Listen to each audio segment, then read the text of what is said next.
months ago, I was suddenly made aware of this festival in China. I looked at the pictures and I was horrified.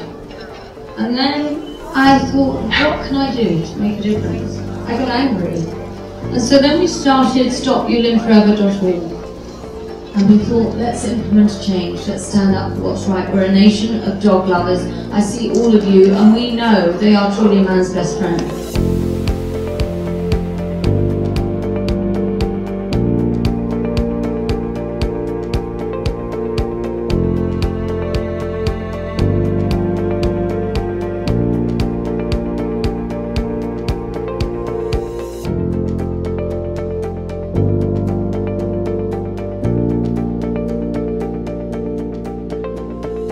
They'll put 6 or 7 dogs in that cage, or at least 4 German Shepherds. Very difficult to get them in, so what they do is they break their legs and they squash them in. And they put them in these cages and they leave them for 2 or 3 days, there's no water, and then they torture them in front of each other, stimulating the adrenaline, the fear.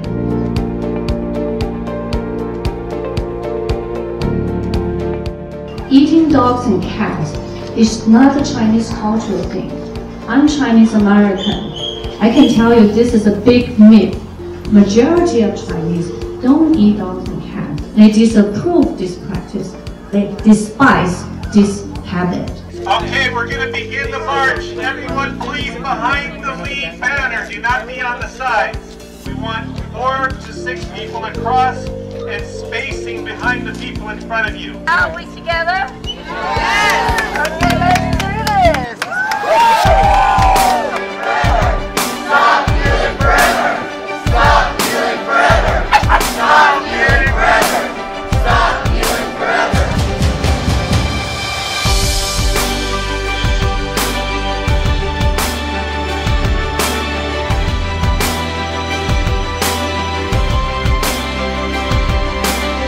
Dogs are family! I'm good! Dogs are family! I'm good! Dogs are family! I'm good!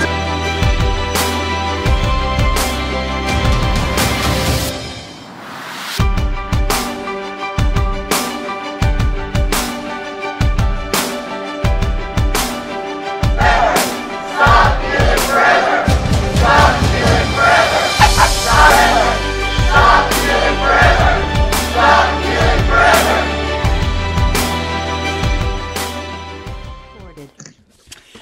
All right, so with me today, I have the pleasure of speaking with Dr. John Sessa, Executive Director of the Vanderpump Dog Foundation, founded by celebrity couple Lisa Vanderpump and her husband Ken Todd. The Vanderpump Dog Foundation was founded in 2016, was formed not only to aid in ending the international atrocity of Yulin Dog Meat Festival, and in the broadest sense, the dog cat meat trade in Southeast Asia, but also to better the lives of dogs domestically. The United States faces many problems of its own, including dog overpopulation, abuse, neglect, and lack of education with regards to spaying and neutering pets. The foundation is built upon a platform of education, legislation, and activism. With grassroots campaigns like Free Spay Neuter Days for rescue pet owners in Los Angeles, to global health studies with the World Health Organization to ban the consumption of dog meat, the Vanderpump Dog Foundation has a multifaceted approach to creating a better world for man's best friend. So without further ado, welcome to the show, John. Thank you. Thank you very much for having me. Well, I'm so glad that you accepted my invitation to be on the podcast because it's a brand new enterprise for me. But the goal of the podcast is obviously to educate the public at large about the issue and speaking with, people like you that have hands-on experience. We're hoping to enlighten us as to what the solutions are, what the problem is, and how we can best help contribute to the end of this atrocity. So obviously today we'll get to speak about the great work that the foundation is doing. And as I mentioned to you before, Lisa Vanderpump has a very special place in my heart because she was the reason why I found out about Yulin about 2 years ago. And she's done so much to propel the issue into the spotlight, and she's raised a lot of global awareness on the cause. So we're very grateful to her. And but before we delve into the details of what the foundation is doing, I would like to get a little bit more of a personal background idea of who you are. Where were you born and raised? Did you always love animals? Yeah, so the answer is yes. I love animals. I was born and raised on a farm in Indiana with my older sisters and my mom and dad, and animals have always been a huge part of my life. I think until I was about 9, my best friend was a cow named Daisy. So I have always loved animals and four-legged friends, and it just was, honestly, this whole journey has kind of been happenstance as far as I got my undergraduate from an all-guys college in Indiana, and then my master's from South University in Savannah, and then I got my doctorate from Argosy in Chicago. So I've been kind of all over the place, and like I said, just kind of trying to find out as much as I can about knowledge and international business and international studies. So that's kind of what my background is, and all of my degrees have some sort of international business or international studies aspect to it. Okay. Can I ask you, because I always, is that a dog? Is that one of your dogs? Where? I thought I heard of. Oh yeah, there's 5 of them hanging out somewhere, so you'll be hearing from them. I know that I heard through the grapevine that you have about 11 dogs. Is that true?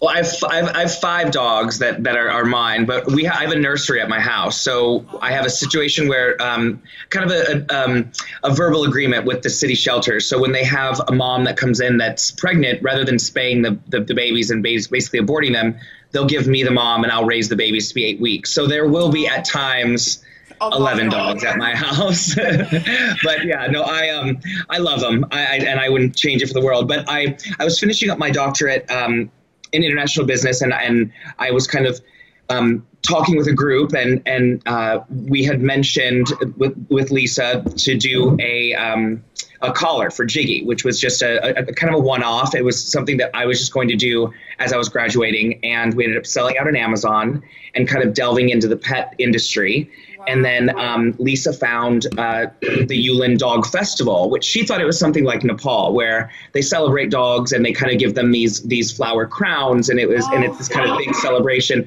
And of course, she clicks on it, and to her horror, she saw that it was the Yulin Dog Meat Festival, and it was a massacre, and it was over 10 days and 15,000 dogs. So she immediately kind of freaked out and was emailing me and calling Ken and saying, what can we do? What can we do? What can we do? And we kind of jumped into action. And I think everything from there has just been organic and from the heart.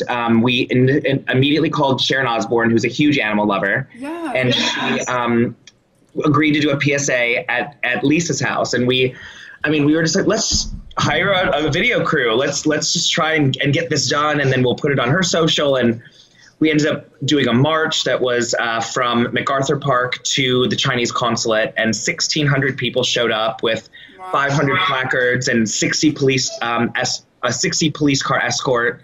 It was crazy. So we knew then after that we really had something and a movement and a campaign that we were going to be able to move on. And thankfully, Housewives was there that day. They were there at filming, and they ended up putting it on their show so that was October. That following February, they put it on their show, and I woke up to about 15,000 orders. I had just been selling T-shirts, Stop Yulin Forever T-shirts with the logo, as I see you have as your, or Stop the Torture as your profile picture. So I appreciate that. But and we woke up, and I knew then that we really had something. And ever since then, it has just been organic. We knew the following step would then be us going to China and really seeing it firsthand, unfortunately. So 4 years ago was my first time that I really kind of went to China and have delved in. So, yeah. Can I stop you right there? You're like bulldozing through the conversation a little too quickly. I really wanted to touch upon your first trip in China and a different question, because I mean, that was like, I guess, defining moment for you. Yeah. But more importantly, I guess I got the wrong idea. I thought you were a doctor of, a veterinarian, but you're not.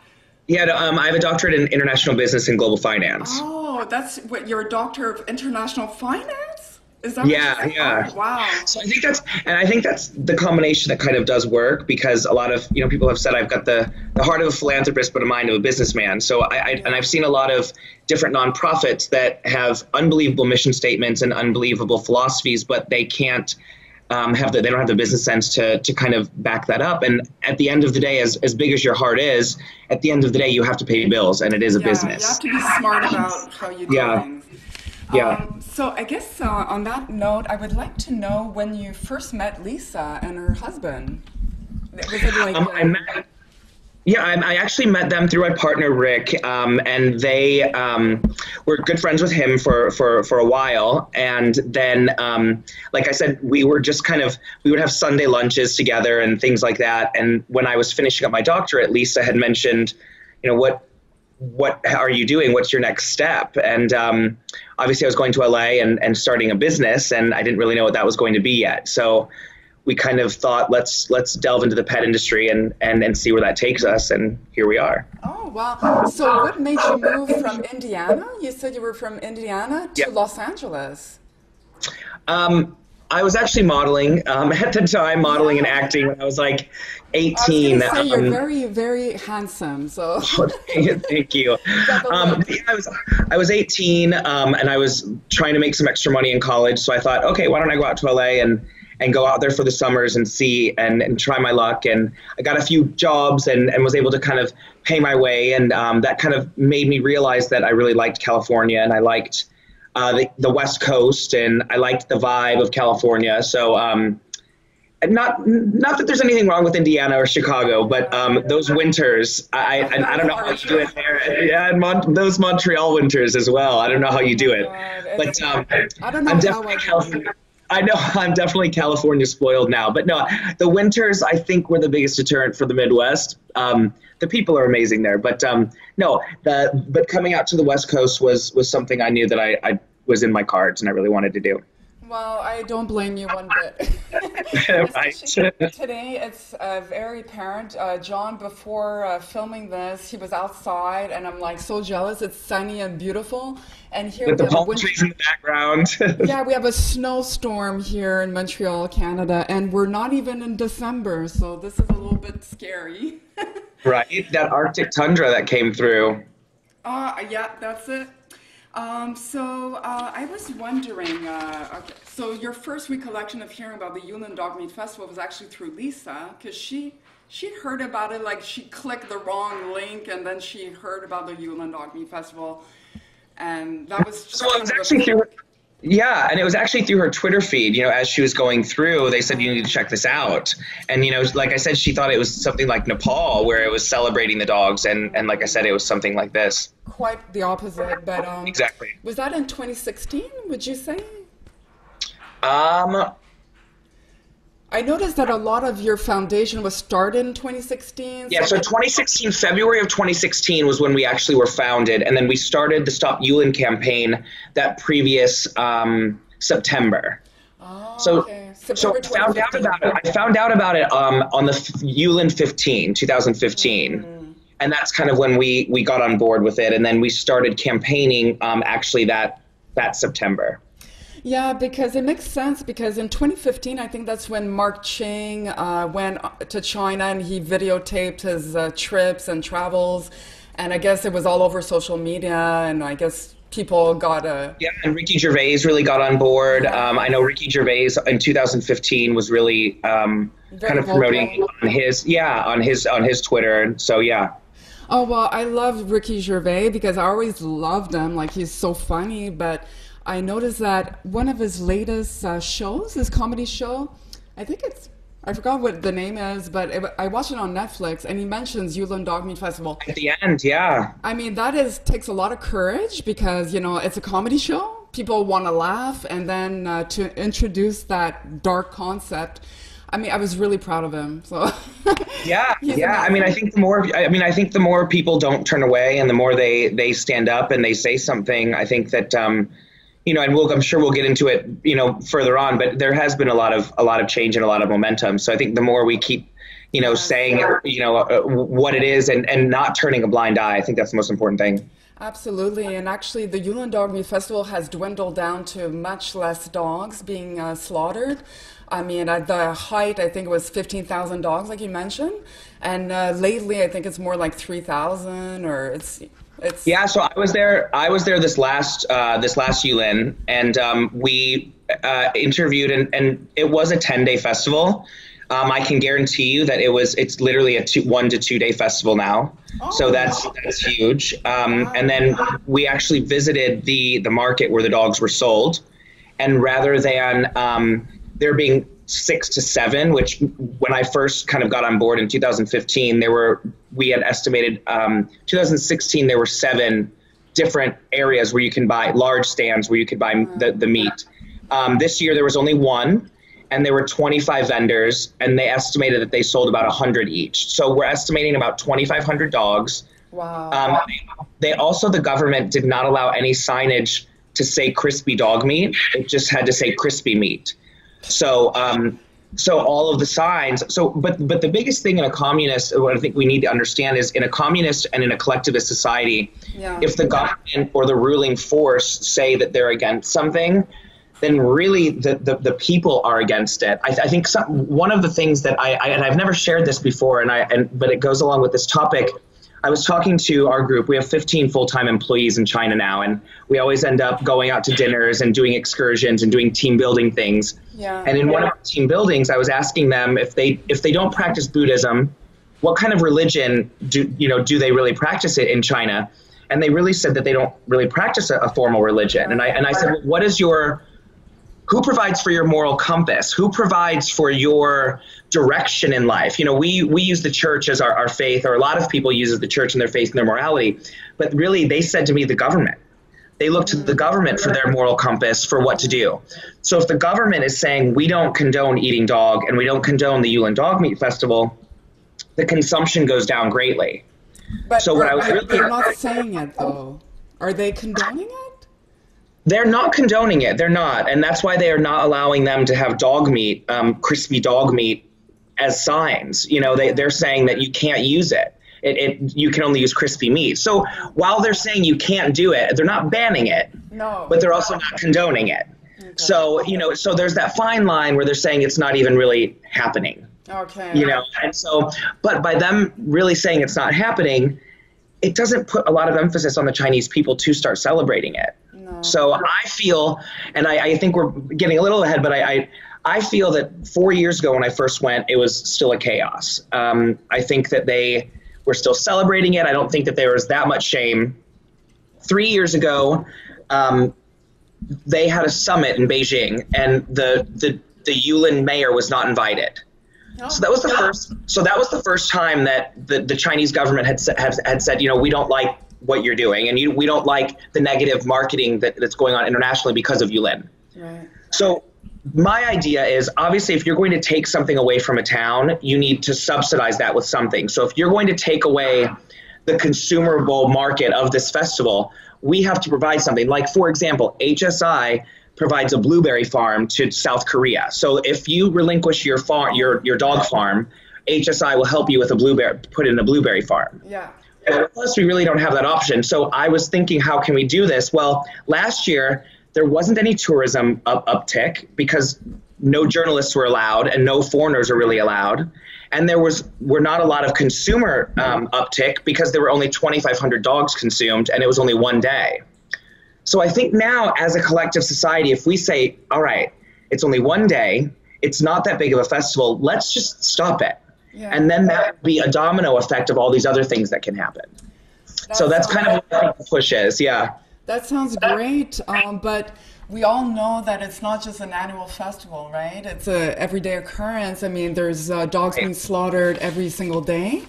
And not just in China, it's all over. Like you mentioned, South Korea. North Korea, I'm sure they slaughter dogs too, but we don't hear as much. Cambodia, Vietnam too. Very big market. Thailand.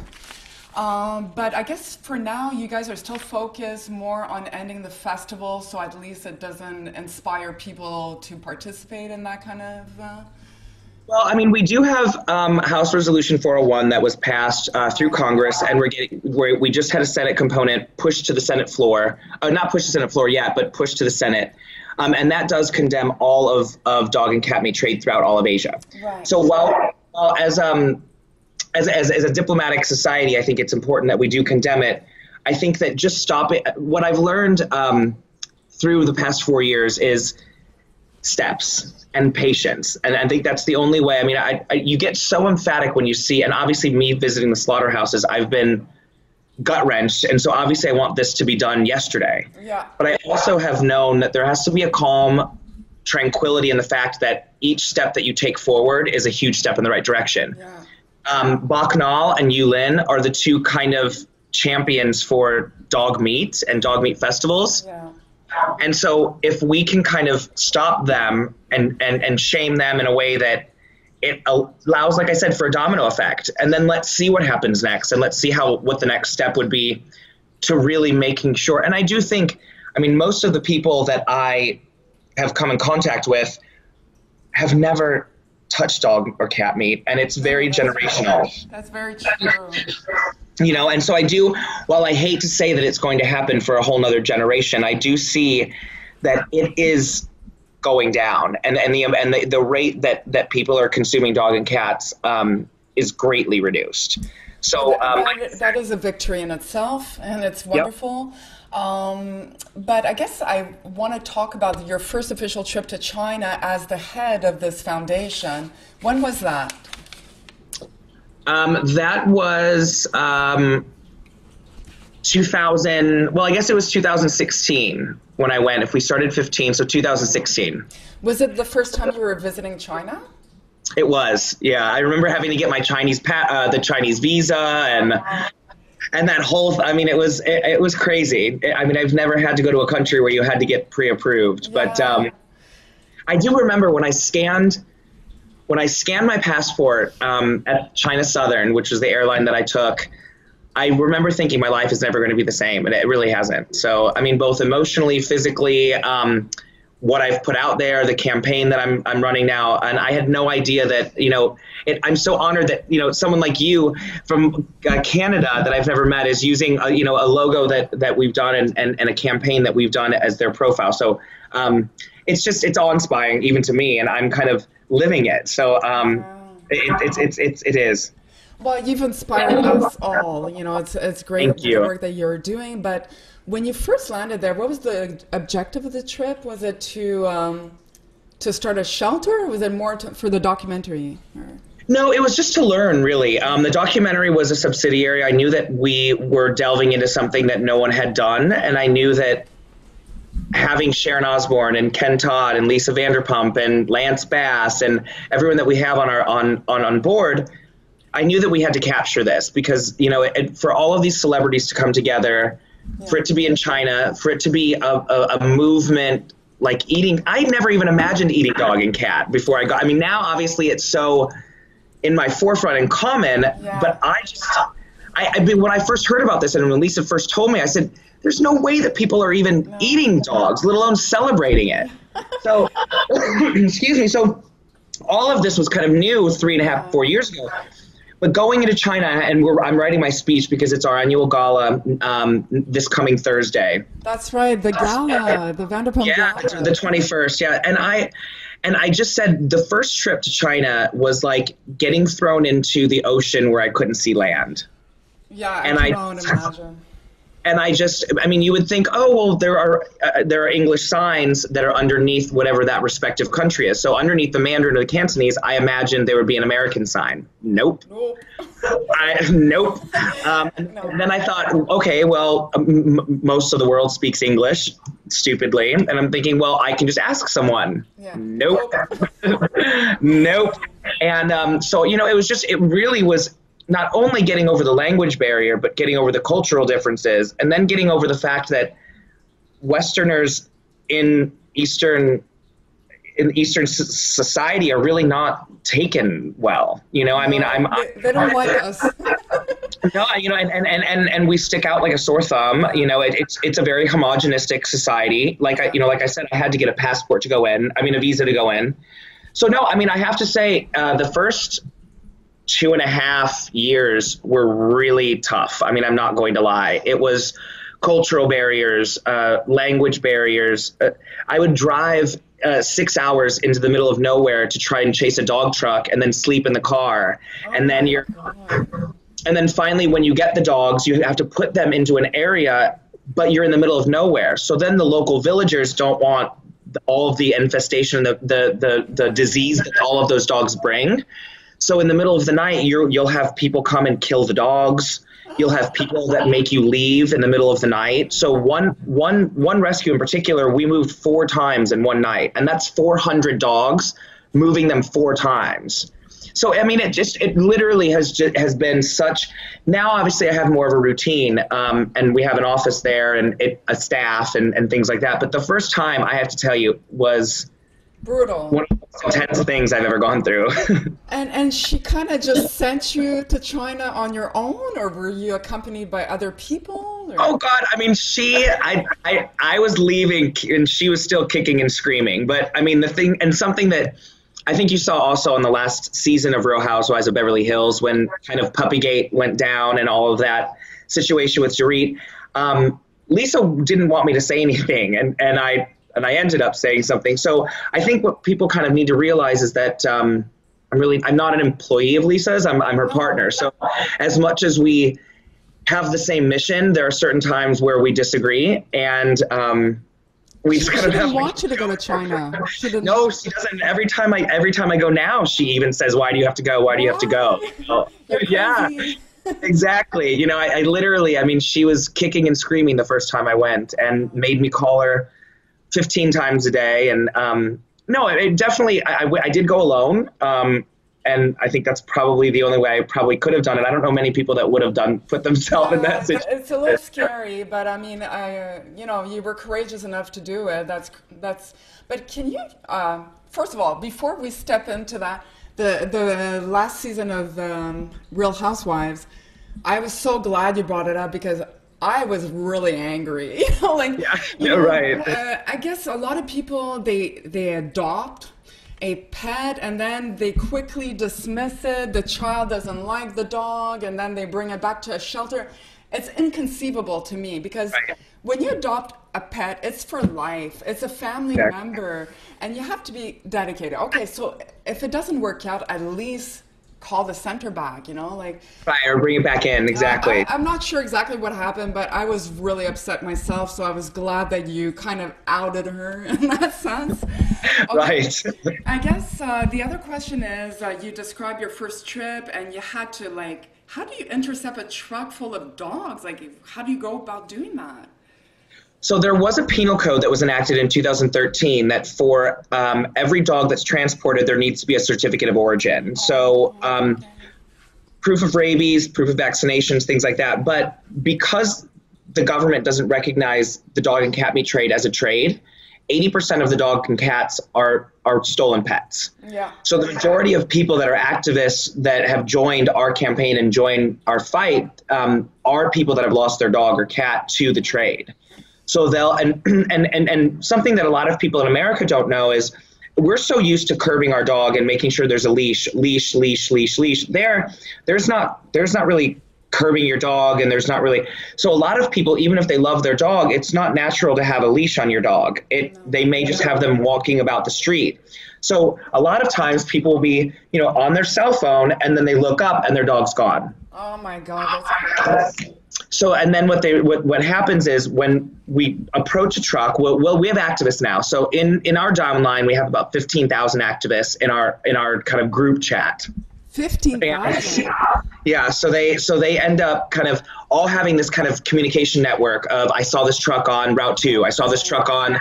So then what we do is we kind of corner the truck, and then literally it's guerrilla style. We surround it with cars. So normally it's at a toll station, because that's when they have to slow down and stop. So we'll follow them on both sides until they get to a toll station, until they slow down, and then we intercept the truck and call the police. And then basically the truck driver then is responsible for providing with the certificate of origin for each of the dogs. And which often they don't have it, right? No.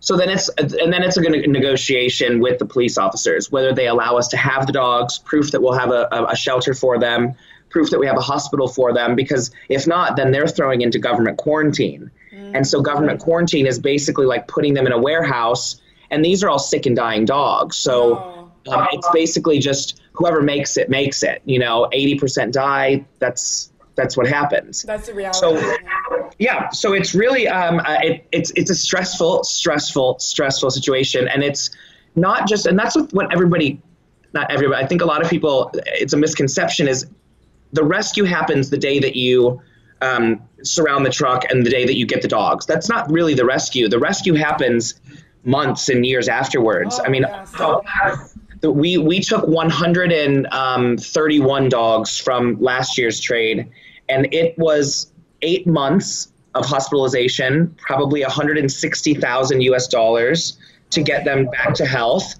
And people don't realize that, they don't realize that it's after that day. So it really, once you approach that truck, that you've got $150,000 in debt on that truck, and you're 6 months in the hospital. The vet care alone costs so much.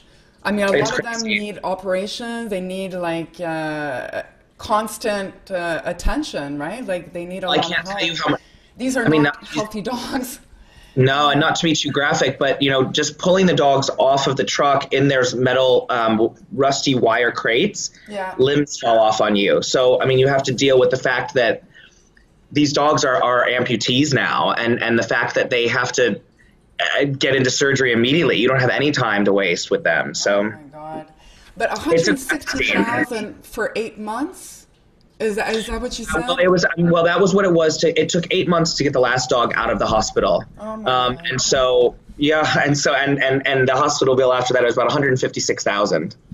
I find it interesting because you mentioned that you work with the police, and it's a matter of they don't have the certificates, or these dogs are not vaccinated and all that. Are you? Because I've had other interviews so far, and a lot of them say that you should not be paying for dogs, right? Like if you're buying dogs, and I think Vanderpump, they have it on their website, they don't encourage people to buy dogs because it fuels the industry, right? So whatever money you're giving, that just perpetuates the meat trade. Okay, so you guys never paid for dogs? No, not ever, no. And what happens to the dogs? You have a China shelter, right? Like you started a shelter, or? Yeah, so we have 2 shelters now that we've kind of undertaken care of. We have 508 dogs right now. Oh my God. And so the goal of the shelter is obviously to treat these dogs that you rescue, but the goal is not to adopt them out necessarily, right? Like you don't bring them to the US to get adopted, or do you?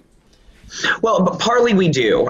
So the 2 shelters So to kind of give you a little backstory about why we ended up getting the shelter. So 2.5 years in, 3 years in, I realized it was great. We were doing massive vaccinations. We were doing massive, helping a lot of different organizations. But I really wanted to get 365 days a year groundwork help and make sure that we were there monitoring the situation, really getting to the bottom line of everything. And I think that going back to the trust and the cultural issues, it was just hard getting over that barrier, because people would say, well, you're here for Yulin and you're here right after, and you have a lot of awareness on the ground in the United States, but what are you doing in January, or what are you doing in December? And so I got to thinking about that, and I said, I thought, if we really want to get the trust of the Cantonese and the Mandarin people, we really do need to have a station there. So I visited 7 different shelters, from hoarders to government-run facilities, and these 2 really stuck out in my head. One was just underfunded. All of the dogs were fairly healthy, all so much love, tails wagging. It was awesome. They just needed some funding. So what we did is we went in, we revamped all of their kennels. We built another 100 different living rooms for the dogs. Provided a full-time vet, full-time grooming station, a full-time groomer, 2 vet techs, the auntie, they call them, which is like a caretaker. So really, we just staffed it up and upped the food, cured all the skin issues, got them flea and tick medicine. So I would say of 140 dogs, 130 dogs that are there, I would say tomorrow, all but 5 could be adopted to homes in America, and they would fit right in. And these are all dogs that were saved from the meat trade and have been rehabilitated over the past 3 years. So it's been unbelievable to see their journey. The other shelter was not in such good condition. It was an older woman who had taken on too many dogs, and they literally stacked 3 on top of each other from their rescue cages from 3 years ago. So that was like a living cemetery. It was intense. And she had also been screwed over by Americans who had promised her things. So there was a cultural barrier and a trust barrier. So just recently, I'm so happy to say that we built a mini hospital that we can do on-site surgeries, a vaccination, a quarantine room. They all have their own living rooms, an agility park, a grooming salon, and now the dogs are all happy and healthy. So, I mean, it's been, so now the long answer to your question is yes. So now the next answer is to get them adopted. Right. And if you were to tell me 4 years ago that I was going to say this, I would have said no way. But there are so many adoption opportunities now in China. I went to a pet event in Guangzhou that was 1 million square feet big of all these pet owners and grooming salons and grooming stations and pet adoptions. And it was unbelievable. So the culture is there. I wouldn't say they're into rescues yet, but I think the push, our next push is to start doing these marketing ploys and doing adoption events there, as well as working. We do have places in Idaho, in Alaska, in Canada that don't have as big of an overpopulation problem, and we are sending dogs there. Oh, where are you sending them in Canada? I have to ask. I know, right? So we have an affiliate in Vancouver. Mia also has been working. Mia Forrester has been helping us in the Vancouver area. And then there is a rescue. I'll have to look it up and send it to you later, but there is a rescue outside of Montreal, actually, that we were just talking to. Oh, wow. So I'll have to send you their info. Yeah, definitely. We can link them up in the description. Exactly. But that's great. I don't know how you guys managed the fundraising. I guess the gala that's coming up next week, Vanderpump always hosts like every year since 2016. Yeah. You have a foundation fundraising gala. And so maybe we can talk about that gala. It's coming up very quickly, and I guess you're very much involved. So what happens at the gala? And I guess the goal is to fundraise, and I'll let you answer, like, I don't know if you can talk about the level of funds you've been managed. Yeah, of course. Yeah, of course. Well, yeah, we're a 501c3, so everything is in our website, and it's all transparent. Oh, yeah, it's fine. But our gala is our biggest fundraising event of the year. It's November 21st this year, and it basically is, we have an unbelievable host. So we have the winner of America's Got Talent. We have Leona Lewis singing. We have Mario Lopez hosting. Lance Bass is always there as an ambassador to host. We have Congressman Ted Deutsch from Florida, who's getting our Hero Dog of the Year award. And what we wanted it to be is, and not against anybody else's gala, but we really wanted it to be like a wedding. The consistency of our foundation, as wide scoping as we've been able to get, and as great as much exposure as we've been able to get, thankfully, we still are kind of very family, and we try and keep it very intimate and so yeah, it's like a wedding, and we Lisa gives a speech, I give a speech, we have some Dancing with the Stars dancers who come out and dance with us, and then at the end of the night it ends up being like a big reception, and we've got a band, and DJ James Kennedy from Vanderpump Rules is DJing. Oh yeah, he's pretty good. Yeah, right? Yeah. And it's a way everybody gets dressed up and just celebrates dogs and celebrates what we've been able to do and kind of accomplish, and at the end of the day, try and raise some money for the dogs. And so in 2016 was the first edition of this gala. Can you talk about how many funds you were able to raise?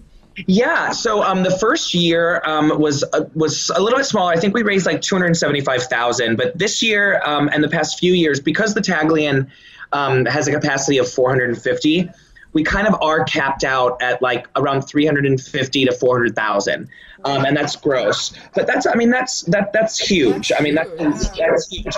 Our overhead every month between the center, China, all of our operations is about $156,000 a month. So, Oh my God. yeah. So, and then, but the great thing also about what we tried to do with the retail shop. So everything at Vanderpump Dogs on 3rd Street in West Hollywood, or on the border of West Hollywood and LA, goes back to rescuing dogs. So we have a retail, we have grooming, we have food, and then obviously our adoptions. So that comes up with about 60% of what our total overhead is. So it allows us to be a little bit more self-sufficient. Yeah. And so then what we're able to do then is have World Dog Day in May, and then our annual gala, and then a couple of other fundraisers here and there to kind of push that other 35%, so we're at that 100% mark. But I have to say the Rescue Center is not only an amazing place to re-image the shelter and re-image the shelter dog, but it's also a great revenue source. Yeah. Well, your center in Los Angeles you're talking about, because I guess Yes. a lot of people love to spoil their dogs. And so I guess you go there, you pay a full premium for the service, and then you put all those funds back into rescue. But the dogs that you rescue or you bring back from China, do they go to the center, or they go directly to the families? So we have ambassadors each year that we bring over. So from each Yulin, I'll kind of pick 3 to 4 that are ambassadors. Okay. And then we carefully choose the families that they go to, so that I know that they'll have an Instagram. I know that they will come into the center, or they will be ambassadors for the cause. Okay. Otherwise, the rest of the dogs that we bring over, they are brought to LA as kind of a central focus point, because it's already going to be a 12.5-hour flight direct from China. Yeah. So I don't want to keep them in the plane much longer or have too many Ali. You want to say a little something. So they do go to LA, and then we have an on-site kind of hospital quarantine that they go in, and so we observe them for 72 hours, and they can decompress. They're on our rooftop agility park, exercising, and then they'll go to Vancouver, they'll go to Montreal, they'll go to Texas, they'll go to Idaho, and then we'll put them on another separate plane to go to their destination, and then it depends. In Alaska, I've had dogs that have went straight to their forever homes. Okay. In Vancouver, with Mia, we've had dogs that have gone to fosters. Yes. And then eventually ended up in their forever homes. So it just depends. And that's what's so great about the malleability of our organization, where we're not so big where we can't construct each case to be its own entity, Well, that's great. Actually, I've spoken to Mia, like she's a fellow Canadian. She's out in Vancouver. Yeah. She started her own foundation. Yeah. And actually on her website, you're linked up. I guess you guys worked together on, she went to China in May. She brought back 5 dogs, I believe, from your shelter in China. And she told me, and I'm not going to disclose the other organization, but she was supposed to work with 2. And she said, Jade, it was night and day. Between Vanderpump Dog Foundation and the other one, there was no follow through with the other one. There was no support. And you guys, she said, it's impeccable. Like, it's like as good as it comes, There's a lot of follow-ups. There's like support. And she felt like, oh my God, it's night and day. So like, I guess from now on, she'll always be working with you guys. But just putting it out there. Well, she was great too, because she was one of our pilot programs her and her group were the first group that we actually brought over to our corporate, our China corporate office and to our shelters and stuff. So it was a little nerve-wracking for me, because you never know. I'm so proud of where we've come in the other 2 shelters, but they're not. People think that a Vanderpump shelter in China is going to be pink walls and chandeliers, and it's not that, and there's a long road that we have to go to get them to that place. So it's nice. Mia was great, and her whole organization was great as far as just being, flowing with us and allowing it to be like, okay, this is the first time we're doing this, so bear with me. And no, it was great, and I hope that it's not the last time we work with them. They were amazing to work with. It's definitely not, because they're talking about going back to China soon. Yeah. And actually, I'm sitting on her board of directors. I'm a board of directors. Oh, congratulations! What a good organization. And I would like to go to China, so maybe you'll see me there. Yeah, come on over. Come with us. Oh, you could be the journalistic output. You could be filming the whole thing. Come on. Sure, you can count on me. I'll follow up. Yeah, I'm gonna keep you up on that now. You can, because I'm very passionate about this cause. Ever since I heard about it, it just really touched my heart. And like Lisa, you know, you feel compelled to do something, whatever it is. And I feel like often when I started out, I was on Facebook, and you know, you sign petitions, and then you're feeling like, is it really helping? Like, is it doing anything? Like, I felt so useless. And so the idea of a podcast came along, and I felt like, you know, that would be, I was surprised there was no podcast on the subject. And so that's why I started it, because I was like, I was looking for information. I was looking to learn more. I don't want just like a 2-minute video of saying, oh, these dogs are dying. Like, it's so sad. You know, what can I do? Like, we need to find solutions. And so there are a few really great ambassadors now that have gone over. Myself, Mia, you know, Mark Ching goes over often. There Jeff Barry. There are a lot of people that kind of go over there and do, you know, not a lot, but there are a few people. And I think from an outsider looking in, I would like to hear from somebody who, you know, has an apartment there or is there every 5 weeks. Exactly. You know, so I think it's a great idea. I applaud you on it. Yeah. Yeah. Well, thank you so much. And so I just want to, I know like we're a little bit pressed for time. I think you got to go in about like, what, 20 minutes? Do we have 20 minutes? Yeah, that's fine. Okay. I wanted to discuss the road to Yulin, because it was the first documentary that was ever done on the topic. And I guess that came about, you did a lot of footage, you took a lot of footage directly in China. It shows you probably entering, I'm sorry, I couldn't watch it. Like, I'm very sensitive. And, you know, I'm vegan, and one of our main documentaries is Dominion. I can't watch it to this day. It traumatizes me.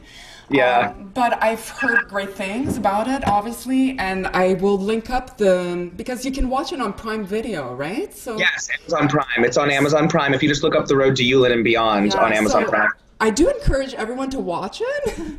I'm just like too sensitive, but I will get around to it. And the first, I'd say it's a 36-minute documentary. I'd say the first 10 to 12 minutes are a little hard to get through, but it does get very hopeful. And towards the end, I hope that you kind of leave the theater or your house with a motivation that there not only is change happening, but that there is stuff that you can do. Well, speaking of which, you're featured in this documentary, and you go into slaughterhouses. And I just wanted to ask you personally, like for me, the idea would traumatize me alone. How did you react the first time you went in a slaughterhouse?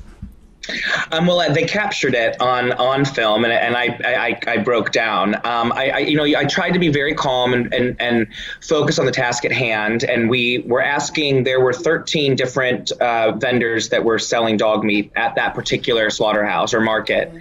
And finally, the person who we interviewed was granted us access. And obviously, I didn't want to break down, because I was supposed to be a film student doing this as a project. Right, as a project for school. And so I didn't want to, you know, be an activist or really kind of show my emotion. So it was definitely hard to bottle it up, especially because she was slaughtering and killing the dogs right in front of me as we were talking. So but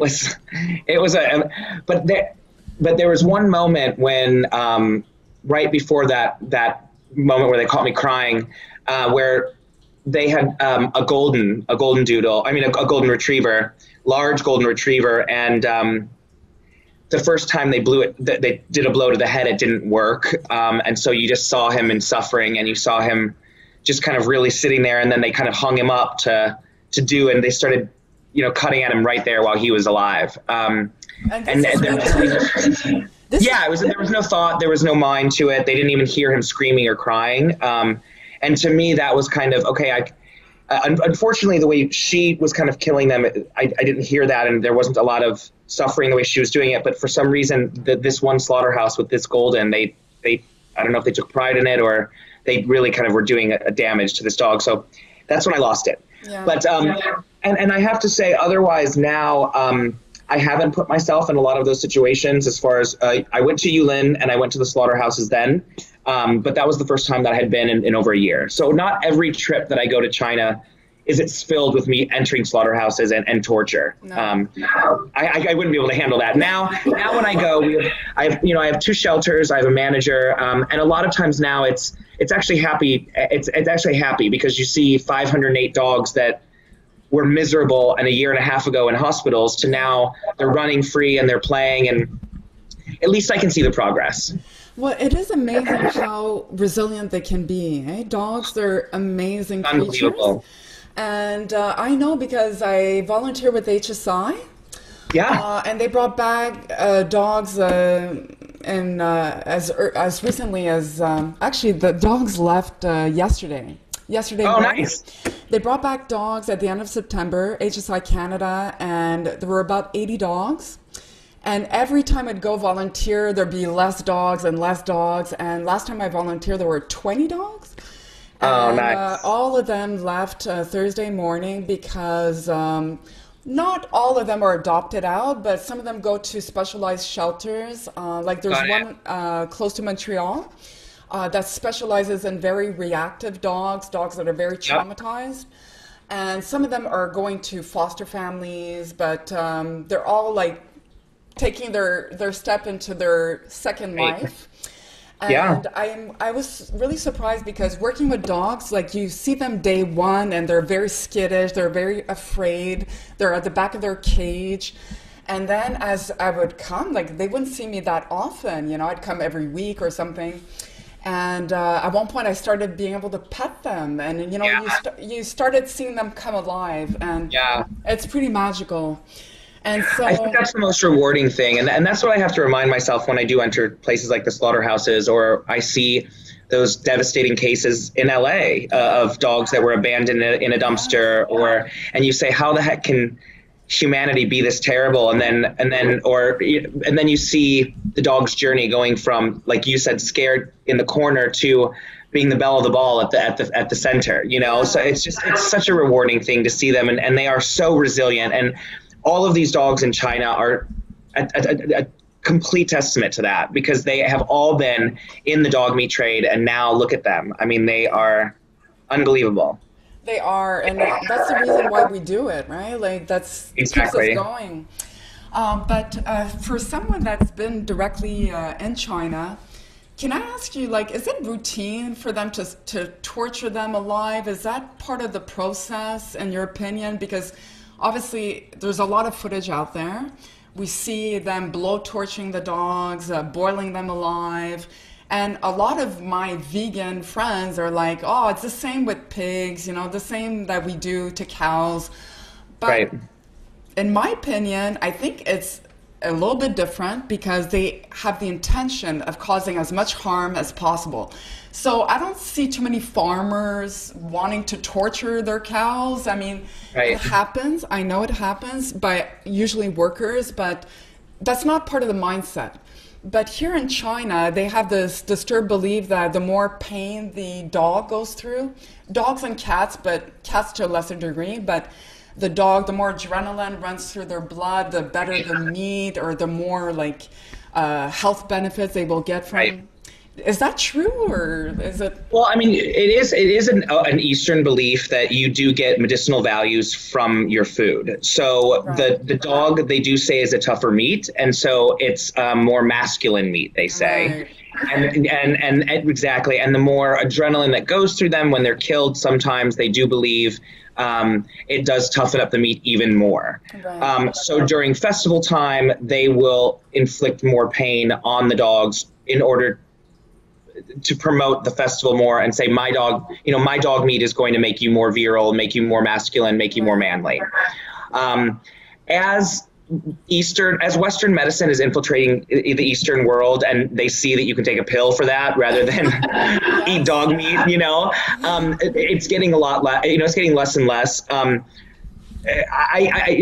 do believe that there are a lot of places that do use inhumane treatment for the slaughter of their dogs. I mean, like I said, I saw it firsthand. And so if I saw it just stumbling upon it, it happens a lot more frequently than what I would like to admit.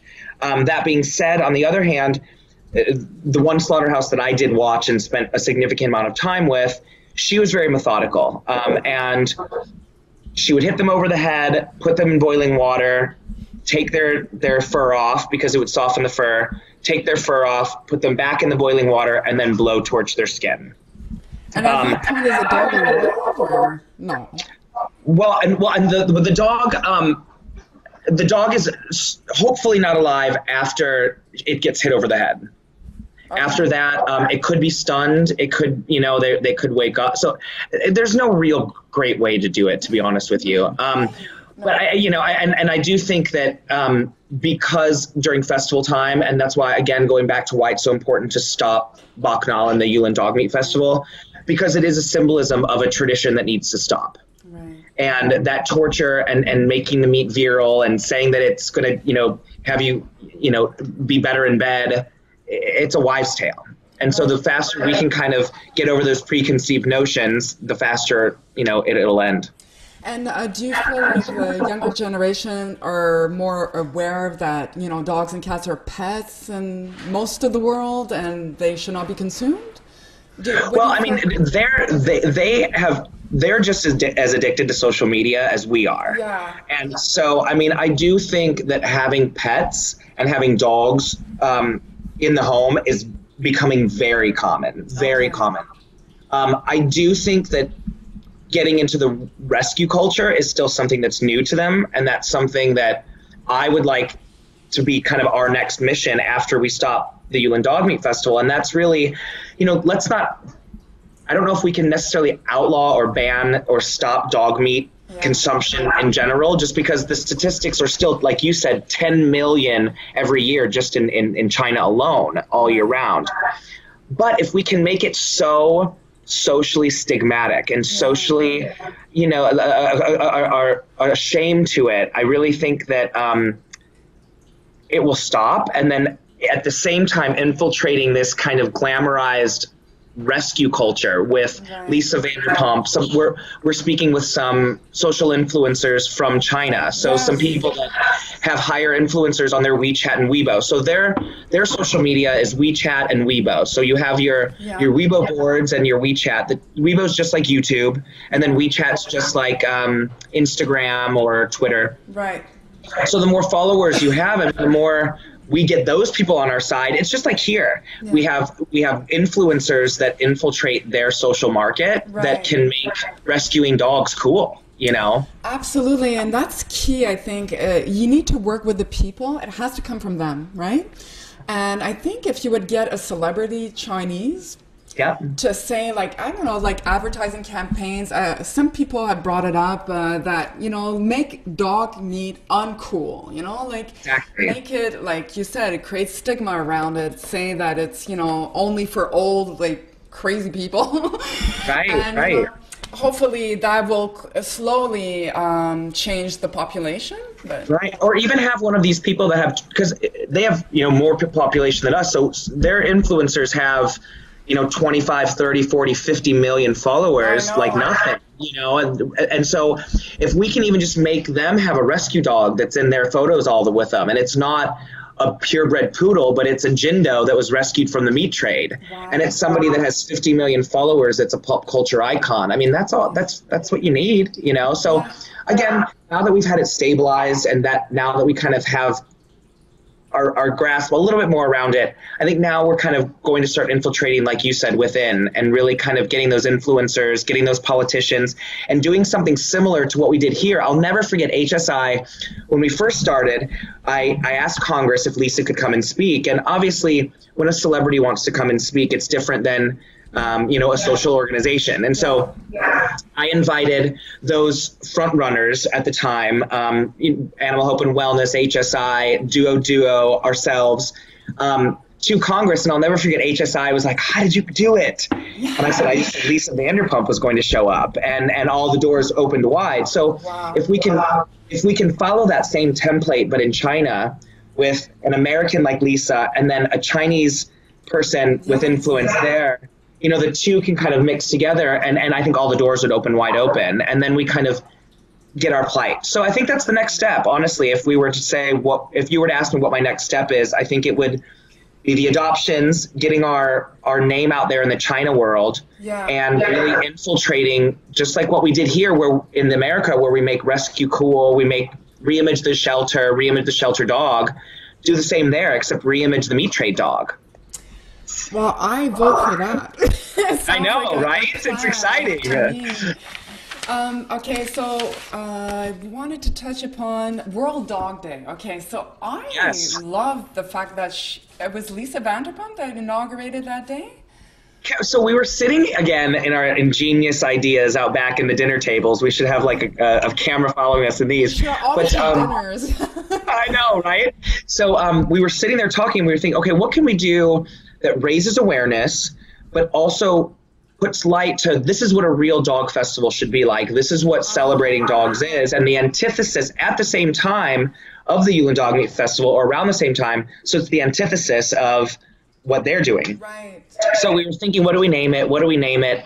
And Ken, actually, Lisa's husband, said, is World Dog Day something? It's like, I said, it's got to be. I said, there's no way World Dog Day is not taken.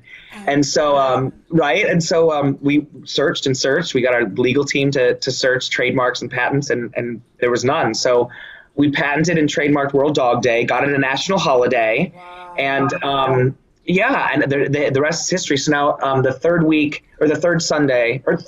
Saturday of every May is our World Dog Day. Okay, so it's not necessarily always May 21st. It's the third Sunday of every May. Third Saturday. Okay. Well, I heard about that and I thought it was fantastic. I know it started in 2016. So this year was the third edition, or the fourth edition, I guess? The fourth. Yeah. And what happens on World Dog Day? What do you guys do? So we shut down West Hollywood Park, and we have about 50 vendors that are either human or dog related that all support our cause or support dog related missions. Okay. We have bands playing, we have a red carpet, we have music the whole time, and then we have an agility park. And then the funnest thing is always the Vanderpump Rules cast always gets involved, and we always end up doing some sort of crazy contest, whether it's most look-alike contest, best dressed. It's just crazy. And then we have this big spectacle on stage, and everyone enjoys it. And it's basically 4,000 to 5,000 people with their dogs that converge into one area. And it's just, there's an energy about it. And it's the same thing that when people say when they come into the center, the rescue center on 3rd, there's an energy about it. And I think when you put that many dog-loving, empathetic people together that are there for one cause, there's just such a vibe that comes across. And it's just, no one is not smiling. Everyone is happy. Everyone's in a great mood. And it's a wonderful day, similar to the gala, but it's just a wonderful day for everyone to get together and celebrate. And the city of West Hollywood, the mayor, all the council members of West Hollywood have been so supportive. So it's just really, and now at this point, now that we've gone through 4, people look forward to it, and it's gotten to be a tradition. Is that your dog? I can hear. If you want to be on camera, there's no problem with that, eh? They're more than welcome. Well, actually, this is from my first rescue. Oh. This is Yulin. This is Yulin. Oh my God! What a cutie! She's the original. She's the OG. She was my first. She was looking at me in the slaughterhouse, right? Oh. Right. And she, I negotiated her. I asked the slaughterhouse owner. I said, "Can I please have her? I want her." And he said, "Okay, it's going to be $30." I said, "Well, I can't buy her. It's against our mission." And she was just looking at me like this, and just wouldn't put her eyes off. And so you couldn't let her go. No, he gave her to me. So I ended up walking away with her. So they do have sometimes a heart. Right. Well, little did I know that she was pregnant. And so by the time the 45-day quarantine was over, I had 4 more pups. So we ended up having five rescues. So those are your dogs, basically. Yeah. Oh my God. So the 5, how many males, females?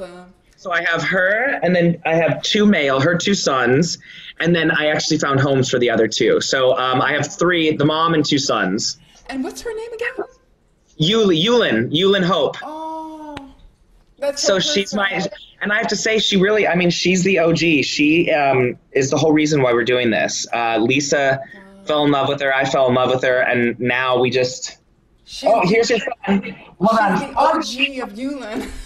Oh, yeah, there's Ollie. Oh my God, the collie? Is that collie? Oliver, Ollie. Ollie, Oliver. What a beautiful big boy. What kind Isn't of he dog is that? gorgeous? What kind of dog? He looks nothing like her, but he's no kidding. Where did he come from? I guess we never got to see the dad, eh? We never got to see the dad. No, what I didn't realize was that they could have different dads.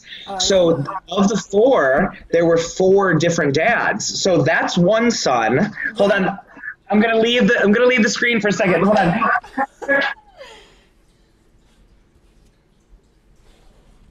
Oh, hold on, Tiger. You're gonna die. Let me show you. Come here, Tiger. Come here. Here's the other one. Oh, who do we have here?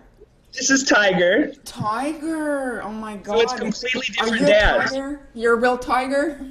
Look at how different they all look, though. Isn't that all came from her? Brothers. Yeah. Oh my God, that's crazy. Nothing like Yulin. No. Oh, well, no, that's fantastic. So that's my rescue family. That's your family, really. So they all come from Yulin, I guess. I was going to ask you if they were local rescues or... Okay. They're all Chinese. Well, I thought, okay, so when I discovered World Dog Day, I thought it was somehow World Animal Day is actually October 4th, I believe. So I got them confused, but I approached yoga studios because my idea was like, I love what you guys are doing. And in Montreal, there's very little known about Yulin and the dog cat meat trade. Right. And I thought, I'm a yogi. I do yoga. Nice. And I thought, hence the Mia connection. yes, and also what's important is that yoga is the practice of peace, right? Like we're trying to cultivate peace and love. And I think this is what the world needs. And so I approached yoga studios in my city and I said, I want to do a Yulin awareness event and I would need your help. I want to do Yoga Stops Yulin. And so this is a movement I want to try to start.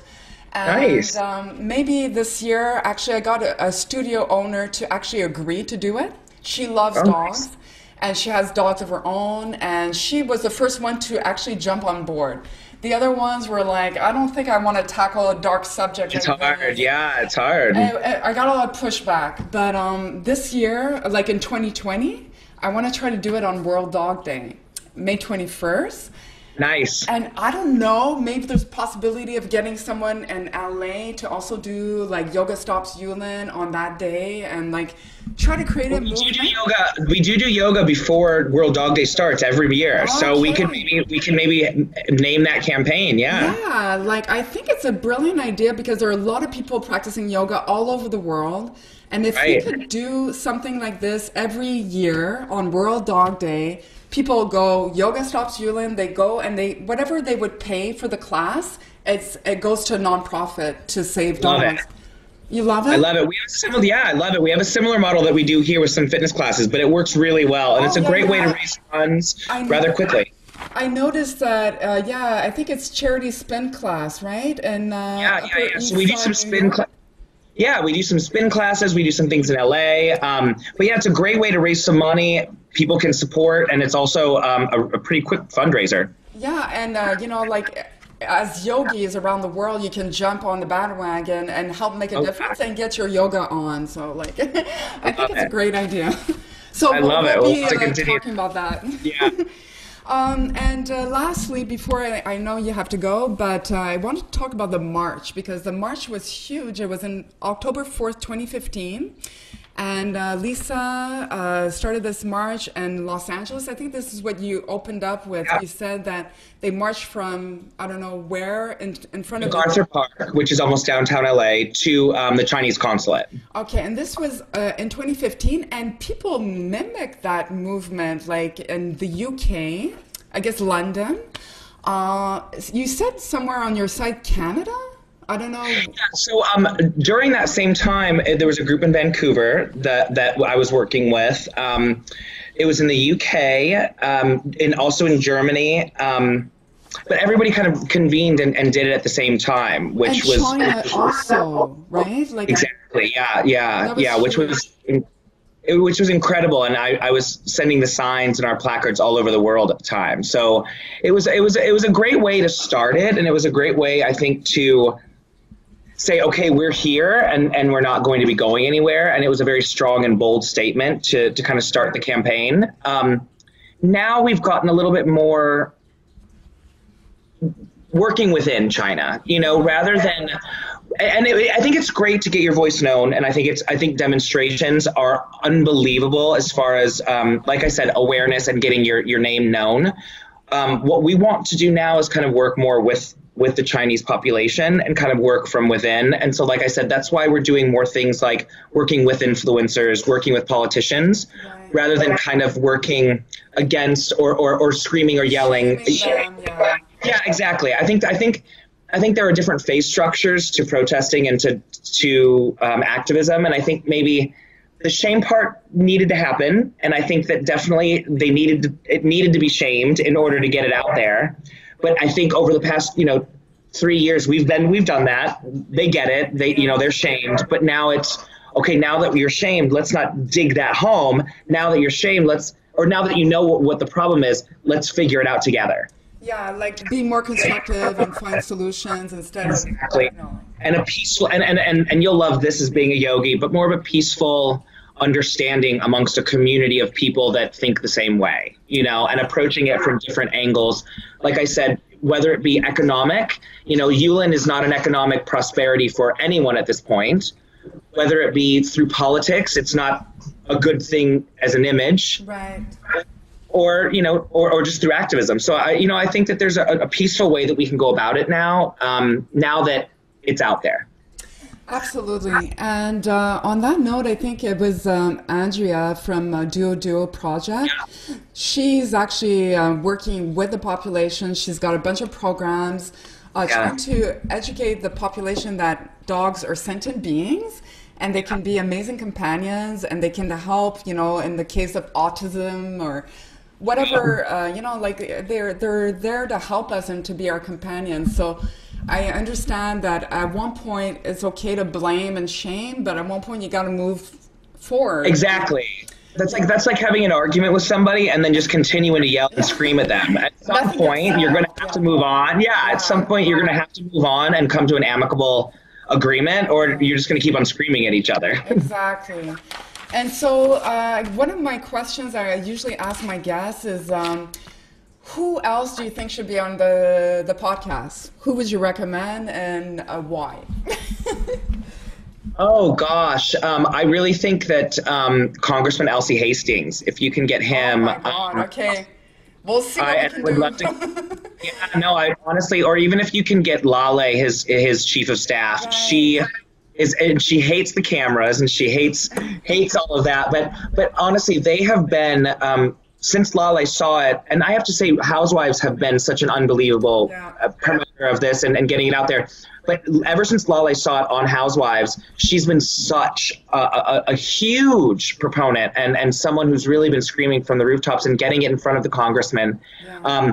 But Congressman Elsie Hastings has had an entire career of animal rights and civil rights. And he has really been, not only to myself, but to Lisa as well, a mentor in the judicial system and getting us in. I mean, now we have 2 bills in 2 years that have passed. So we have House Resolution 401, and then we have a domestic bill, the PACT Act, which is harsher laws for people who commit sentient being felony, harsher crimes for people that hurt sentient beings. Yeah. And so now Congress has we have the ear of Congress, which is unbelievable.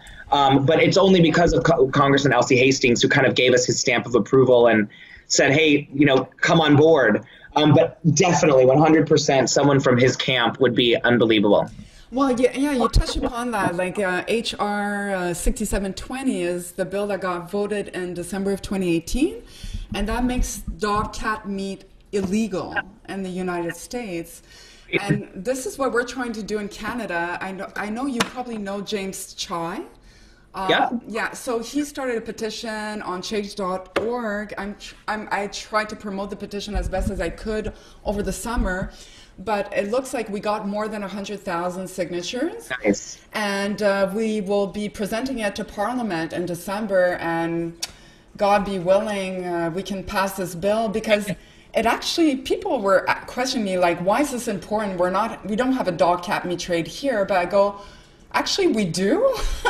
It's possible it could be, you know, and you know, there are, I mean, Vancouver, Canada has a huge Asian population. Yes. You know, I'm not saying it's just them that are doing it, but you know, it is something that the law should be in place in general, that people shouldn't be able to eat dog and cat meat in general. And it sends a clear message to all countries around the world that, you know, dogs and cats are not to be consumed. They're not on the menu.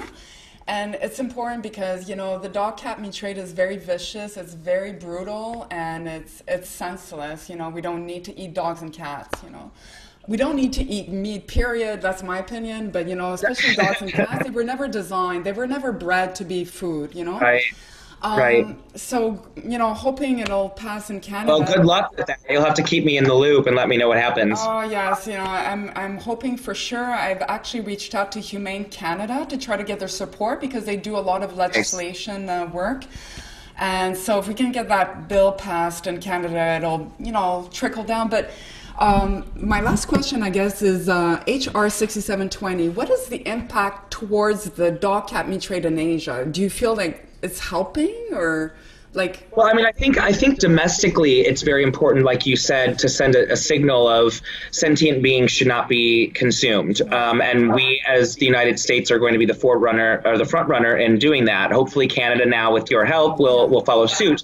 But I think House Resolution 401, which we passed last year with Congressman Elsie Hastings, is the bigger deterrent for the Asian dog and cat meat trade. You know, obviously now every time one of our diplomats are out on the road or are speaking, they can say with wholeheartedness that we, as the United States of America, do not condemn the consumption of dog and cat meat in general. So I think that while that's not a law and it hasn't banned dog and cat meat worldwide, I think that the United States, and I think the kind of common denominator in our entire conversation is providing, being somebody that people can look towards as an example, you know, being somebody that somebody can say, okay, well, the United States and Canada are not doing that, or they condemn it, and then it kind of following suit and being a domino effect. Yeah, no, that's the goal. And I think both of them work. And both of them working congruently, like, you know, like you said, it stopping domestically, saying, okay, we don't condone this domestically, and also abroad. So I think both bills passing at the same time was a huge statement. Yeah, absolutely. And I know that we had a little bit of a setback in the UK, but what other countries do you believe have banned dog and cat meat? I think Germany is illegal. And Taiwan. And Taiwan, which is, I mean, Taiwan is huge. Manila, Philippines. All of Philippines didn't ban it, but I know Manila, Beijing has banned it as a city. Oh, well, that's and then huge. Also huge. And then in South Korea also, a lot of the major cities have. So while Taiwan, I think, is the only country in Asia that has banned it, and that you'll have to fact check me on that. Yeah. But I do know several larger cities that kind of function as their own province have banned it. So it's small steps in the right direction. It really is. Yeah, it's not a race; it's a marathon, right? Well, it's not a. Hey, that's a great idea. It's not a sprint, you know. Like, you have to pace yourself and be patient, because if not, we're going to get discouraged. Might as well give up now, right? So exactly, it's patience, and like you said, that is one thing that I've learned throughout all of this is small steps in the right direction and patience. Oh yes. Well, God bless you. I love thank you so much for having me. This was lovely. Oh, I'm so glad we connected. And please give my best to Lisa and Ken.